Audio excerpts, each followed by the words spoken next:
Russians continue to suffer during the counteroffensive. Recently, the Ukrainian Navy introduced to a public view a new victory. They destroyed a Russian speedboat during its attempt to land in the northwestern part of the Black Sea.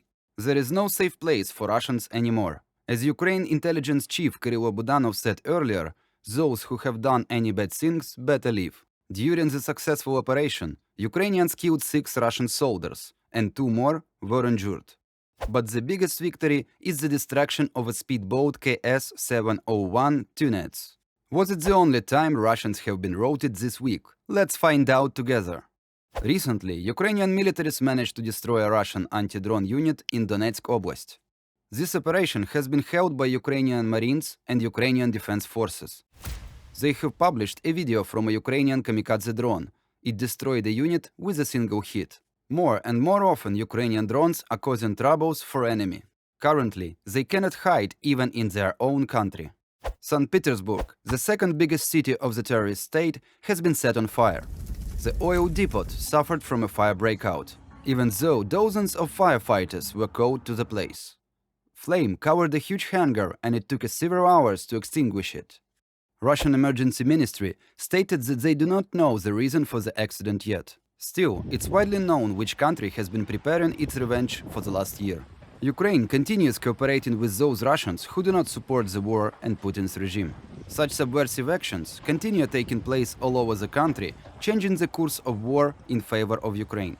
Nevertheless, this war continues to be tough for both sides. Drones are currently the main weapon Russia and Ukraine use against each other due to their cheap price and maneuverability. Last year, kamikaze drone used to hit Ukrainian energy infrastructure for the whole autumn and winter, causing blackouts all over the country. Ukrainian cities were covered in darkness due to electrical grid being heavily damaged. So will the situation be the same this year?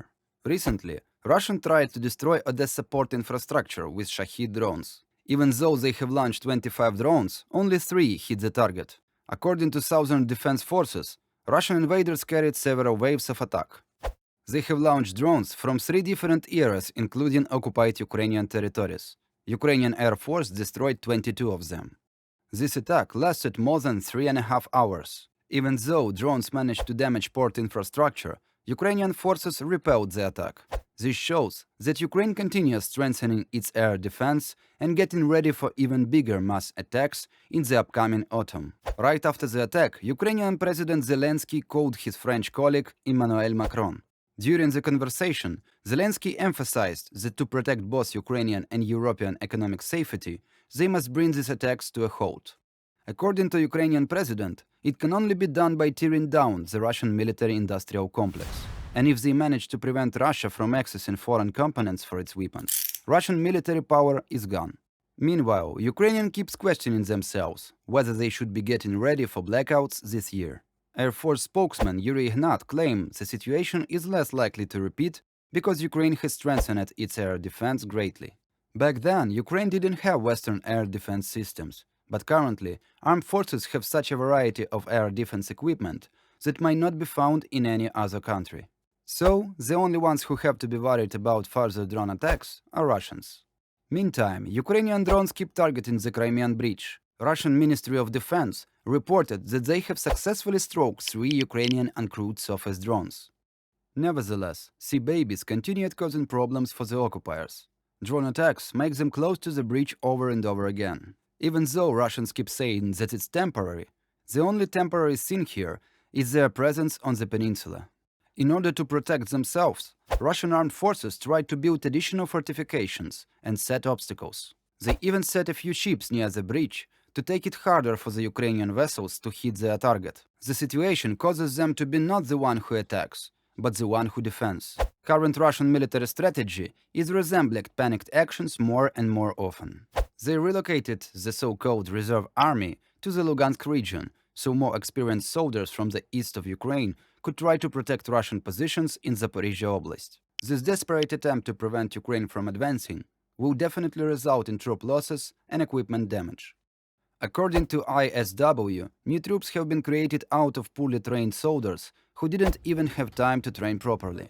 Even though occupiers tried to make it look like a refreshment, they cannot hide the fact that reserve army troops have been sent to combat 5 months before they finish their training. It's get harder and harder to hide the fact that Russia runs out of soldiers way too fast. The mobilization crisis caused Russian army to start its war recruiting abroad. Currently, they try to recruit foreigners from neighboring countries and migrant workers. Will this exchange of bad to worse help Russians to protect their positions? Write in the comments how long do you think it will take to make a mincemeat out of the reserve army. While you are writing, we already can see the first results of this tactic. Ukrainian forces made advances in both directions, gaining territory near Bakhmut and in Zaporizhia Oblast. Ukraine has already broken the first line of the Russian defense, which makes the armed forces closer to gaining back their territories. Moscow didn't expect Ukraine to get through it. Reportedly, the first defense line was the toughest one, so after breaching through it, further success will take less time.